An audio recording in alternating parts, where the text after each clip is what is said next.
Hello, and thank you for your interest in the Federal Home Loan Bank Topeka's online rental application process. I'm Erica Skinner, and I'm a Housing and Community Development Specialist. All right, let's get started with the presentation. The information covered here should help you complete the online application using the online system. We'll cover how to register, navigate within the system, and how to submit an application. I will identify potential difficulties in the system as well as touch on a few scoring criteria that will help you maximize your score. I'll also give a brief description of feasibility. I've collected a few items that I think are important to know to fill out the application. The page will time out after approximately 20 minutes, so be sure you're able to complete each page before stepping away. You will lose the information on the screen if you don't. There will be input fields marked with stars and diamonds as you're filling out the application. Star or asterisk fields are required before you can save the page. The inputs marked with diamonds must be completed before you can submit the application. The system will let you save the page, but you won't actually be able to submit the application until all diamond fields are filled out. It's very important to click Save before navigating away from a page. You will lose all of the data on that page if you do not hit the Save button first. You'll have to get accustomed to not hitting Enter or Return on the keyboard. The system works primarily using mouse clicks. Also, you do not want to use the back button in the browser. Using the Next and Previous keys are your best bet. You can also use the tabs and drop-downs at the top of the page. Finally, there will be documents required to be uploaded in the system. You can find templates that will be helpful in meeting the documentation requirements on the website under the Application tab. To access the online system, please visit our website. There will be a link toward the top of the main page of the website as shown here, as well as the Application tab. You can also find the AHP Online User Guide on our website. This is basically an instructional manual for filling out an application in the new system. Let's move on to registration. Once you've reached the online system, you'll be prompted to sign in. Since you are sponsors, you will choose the sponsor sign-in. Keep in mind, members are the banks or credit unions working with you on your application. In the future, you'll enter your username and password here. However, the first time you log in, you'll select Sign Up Now. As you fill out your username and password, the system will display the requirements. Enter a username and password that meets these requirements. Fill in information as indicated on the screen. If you're a consultant, you will want to include the information for your own organization, not the information for the organization you're completing the application on behalf of. Please note, all emails you receive from the system will go to the email address you enter here. When all information is entered, select Send Verification Code. You'll receive the verification code using the email address you entered. If you copy and paste the verification code, please make sure there are no spaces before or after the code, or it will not work. After the email address is verified and all information is entered, select Create. Next, you'll verify your phone number. If you're using a cell phone, you can select Send Code to have the code sent to you in a text message. If you're using a landline or would rather receive a call on your cell phone, select Call Me. Follow the prompts in the call to verify your phone number. If you selected Send Code, this screen will be next. It'll ask you to enter the code you received via text message. After verifying your phone number, you'll be taken to this screen where you'll enter the information for the organization you represent. Again, if you are a consultant, you will want to include the information for your own organization, not the information for the organization you are completing the application for. You'll have to enter the zip code +4. Use the USPS link to find the zip +4 if you don't know it. Hit Lookup, and the city, county, state, congressional district, census tract, and CBSA will fill in. After everything with the star is filled in, hit Save. Next is selecting the organization. If you are the first to register, choose Create New Organization and click Next. If you are not the first in the organization to register, your organization will have already been entered and you can choose Select an existing organization. Search for your organization and once you've found it, select it on the list, then click Next. This screen will look different depending on whether you created a new organization or selected an existing one. The screen displayed here is a result of selecting Create New Organization. Fill in the information requested. Again, you will need to have the zip code +4 in order to complete the information. The organization type will be Project Sponsor if you are the sponsor organization or Other if you are a consultant. After you've entered all information and looked up the zip +4, you can go to the next screen. If you selected an existing organization, your screen will come pre-populated. Review the information and make any changes necessary. When you are done, click Next. Next, you'll enter the service area for your proposed project. Follow the prompts to select the states if your service area is multi-state or counties if your service area is in a single state. Finally, you'll review and submit the information provided. After reviewing the information on the screen for accuracy, select Back to correct inaccurate information or click Submit if everything is correct. You'll see the confirmation screen showing your organization's information was successfully submitted. Click Finish. This completes the registration process. The screen you will see will depend on whether you registered prior to the round opening or after. This slide shows the My Application screen.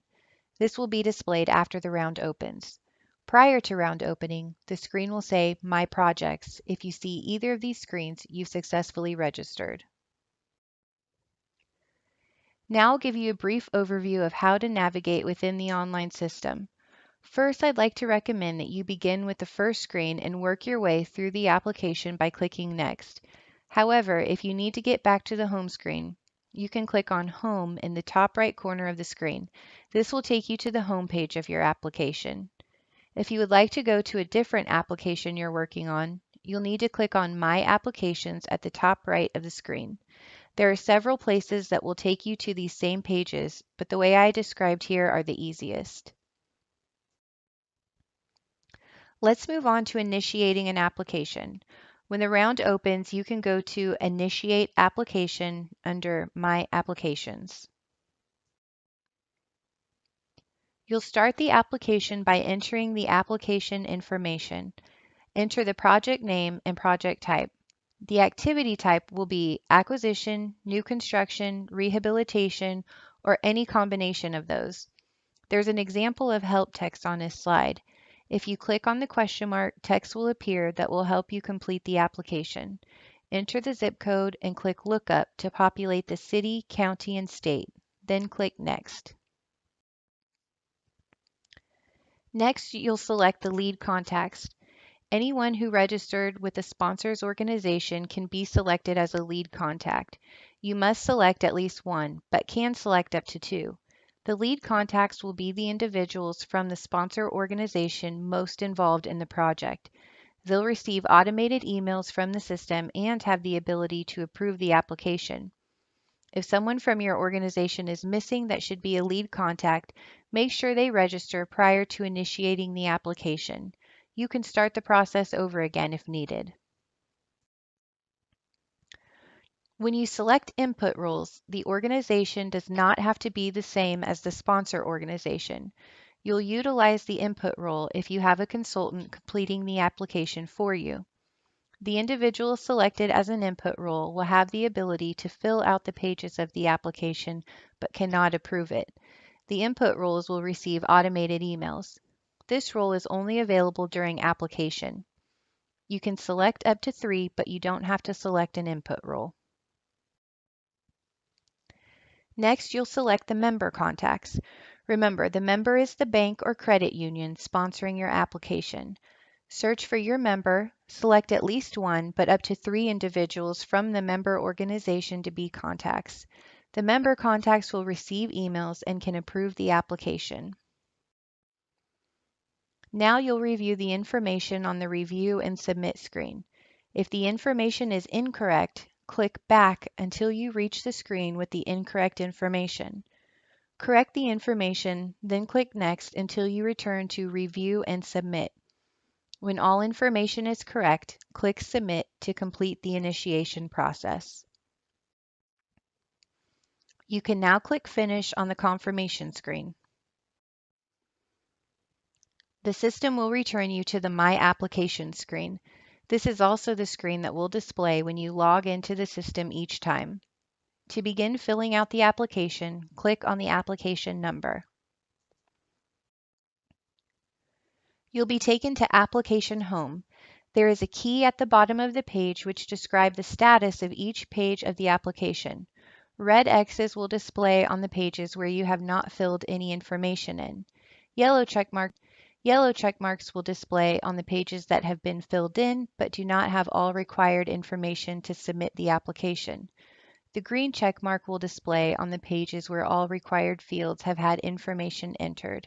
If FHL Bank modified information on the screen, the exclamation point will display. Start the application by clicking the screen at the top of the list, Application Details, Application Information.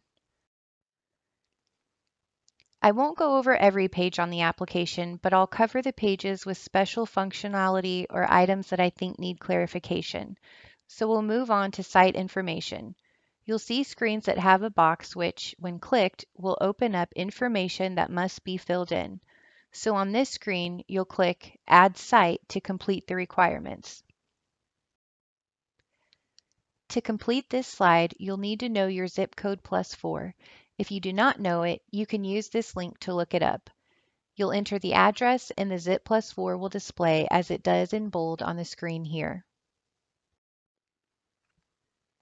After you click Add Site, you'll answer whether or not the address of the site is known. This means the address has been assigned. You're not able to enter intersections when you click Yes. This screen will display if you know the address. Fill in the information. Once you have the zip +4, select Lookup to have the system look up the city, county, state, etc. Answer all questions on the screen, then click Update Site. The steps are the same for projects that are scattered site.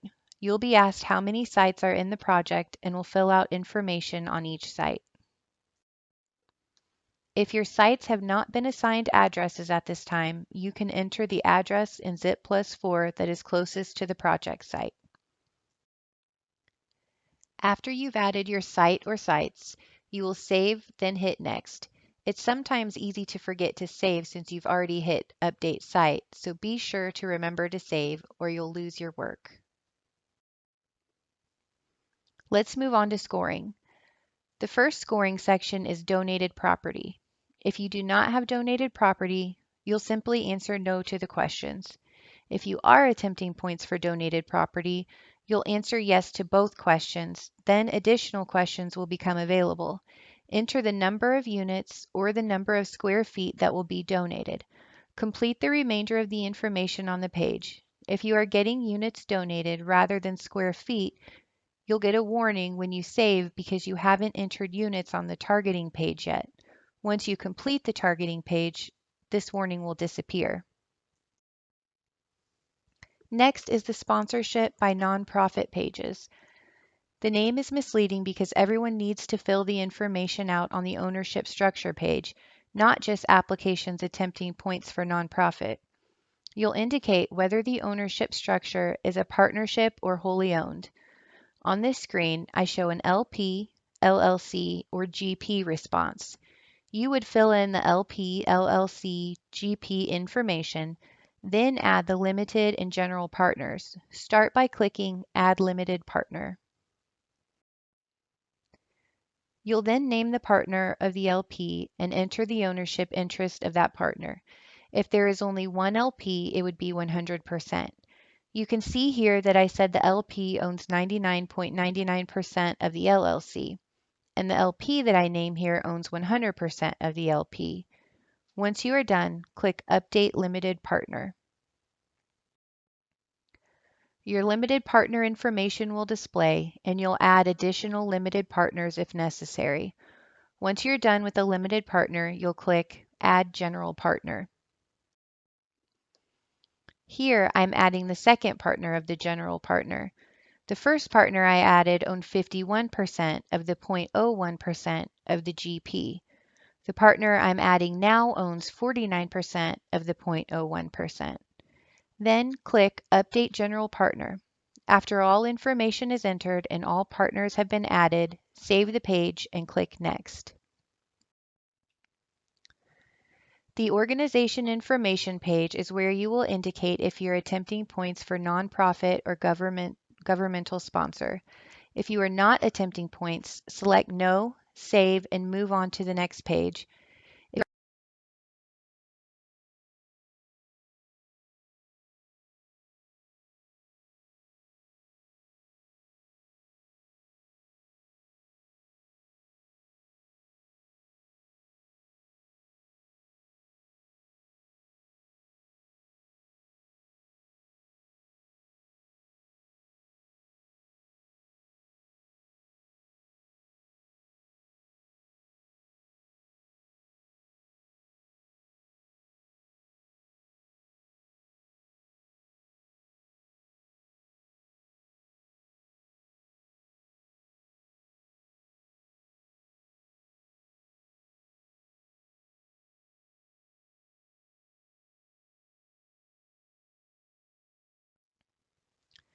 Next is targeting.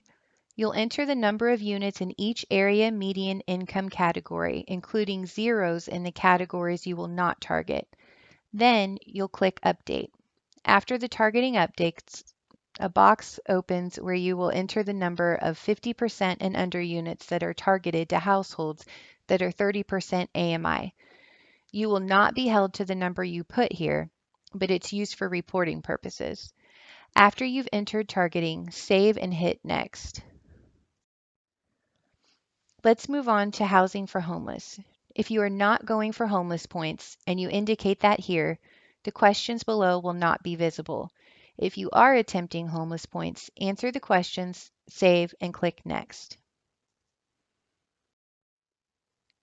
Promotion of empowerment is next. In this category, you can select up to 3 commitments. Points are maximized by selecting 3 different commitments, so I encourage you to try to find a way to meet 3 of them. Tenant counseling is the only commitment that requires a minimum number of units participate. The other 4 commitments are offer only. This means you must be able to prove you offered the service to all units, but you do not have to demonstrate anyone participated. For tenant counseling, at least 20% of the units must have been counseled about tenant and landlord's rights and responsibilities. We'll move on to the next scoring criteria, which is First District priority. There are 3 commitments within First District priority. The first is special needs. Again, if your application does not include special needs, select No and move on to the next page. If your application includes special needs, enter the number of units that will be reserved for individuals with special needs. Next, check the types of special needs you anticipate and the number of units for each of those special needs categories. You will not be held to the types you list here, but the information is needed for reporting purposes. Select Update to save your special needs categories, then click Next. The second category in First District priority is in district. After clicking Yes, the site will populate based on the information already entered in the Site Information section of the application. After clicking Yes, you can hit Save and move on to the next section. If your project is not located in district, you would click No, Save, and Next. Finally, member financial participation is the last category in First District priority. If you are going to receive a loan from a member, acknowledge that credit will be extended in the amount of 5% of the total development costs. This means you can't just get a line of credit approved, you must also draw down at least 5% of the budget. Since the budget is likely to change by the end of construction, we generally recommend making sure you draw over 5% to make sure you hit the 5% mark and not lose points at the last minute. Upload the documentation verifying the loan commitment, which can be conditional. Save and proceed to the next scoring criteria.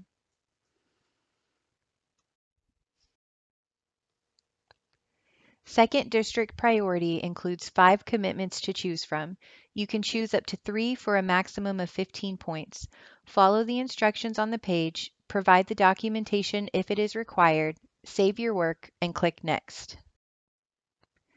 Community stability is the last scoring category. There are 4 commitments to choose from. You can choose up to 3 for a maximum of 7.5 points. The question marks will help explain questions you may have and what documentation is required. You can see on the screen the check mark at the top is yellow. That's because I did not fill in the explanation boxes that have a diamond. I was able to save the page, so when I navigate away from this page, the work that I have will be saved. However, I cannot submit the application until the explanations are filled in. This concludes the scoring sections of the application. Let's move on to financial feasibility. Before we talk about the requirements of the system, I want to make sure you're aware of some training videos that are available on our website. You can find the training videos at www.fhlbtopeka.com/AHP-training-videos, and these videos will help guide you through preparing the feasibility information. The first feasibility page on the online system is Import Spreadsheet. On this tab, you will upload the completed feasibility workbook. You can see here that there was an error in the workbook that I uploaded. It tells me the number of units in the feasibility workbook must equal the number of units in income categories on the targeting screen. To fix this error, check both the targeting screen in the online system and the rental project worksheet in the feasibility workbook to determine if the number of units and the income targeting categories match. Make the correction and re-upload the feasibility workbook. That was just one example of the errors you may see. If you are having trouble finding the error in your workbook, please let us know and we'll help you out. You'll know your workbook was filled out in a way that allowed it to upload once you see this screen. It'll say your changes have been saved to the system. You will also answer the remaining questions and upload the documentation as applicable to your project prior to moving to the next page. I wanted to point out that there is a lot of information that is pulled from the feasibility workbook on this screen. When we're reviewing your feasibility information, we will be utilizing the information within the feasibility workbook itself, not what is displayed on this page. So don't worry about reviewing any of the information that populates here. Next, you'll move on to the Feasibility Analysis tab. You'll have to explain if there are guideline violations for any guidelines that are checked in the system. The system does not check all feasibility guidelines, so it's important to fully explain guideline violations on the last tab of the feasibility workbook. If you don't have any issues here, it means you are within guidelines for those guidelines checked by the system. Click Explain to enter your explanation needed for a guideline violation. The details of what the guideline is will display here. Enter your explanation in the box and click Update Feasibility Issue. After all feasibility issues have been explained, click Save, then you can move on to the next screen. The next tab is the Commitment Letters tab. You'll have a place to upload information for all sources except for the AHP subsidy. For LIHTC projects, attach the documentation showing the application was submitted or approved. There will be a separate place to upload the LIHTC application. I'll show you that soon. To attach the documentation, you will start out by clicking Attach. You'll attach a commitment letter or documentation showing an application was submitted for each source of funds. You will browse, locate the document on your computer, then select Update Commitment Letter. Repeat this until all sources have documentation attached. Next, you'll answer the questions in the green boxes. Additional questions in the green box will open up if Yes is selected. If No is selected, it will look as it does here. This slide reflects what the system will look like if yes is selected for each question. Upload the documentation requested, including the LIHTC application here. Answer the questions asked and click Save before moving on. The Rehabilitation Information tab will only display for projects that have chosen rehabilitation as an activity type. This page is self-explanatory. Answer the questions asked and upload the documentation requested. Sponsor Role is one of the next tabs. Sponsor Role applies to all projects, not just those that went for points for a nonprofit or governmental sponsor. This page requires you update the sponsor experience form.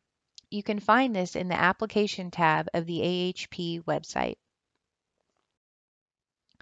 The primary developer page is very simple if the sponsor is also the primary developer. If that's the case, you will select Yes, then move on to the next page. If the sponsor and primary developer are not the same entity, additional questions will display. On the Role Selection tab, you'll identify which roles are in your project team. Answer yes or no on each one, then describe the selection process. The Team Members tab will require you give information for each of the roles you identified on the Role Selection tab.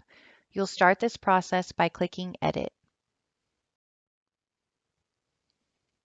You will then enter the information for the consultant, for example, then click Update Team Member.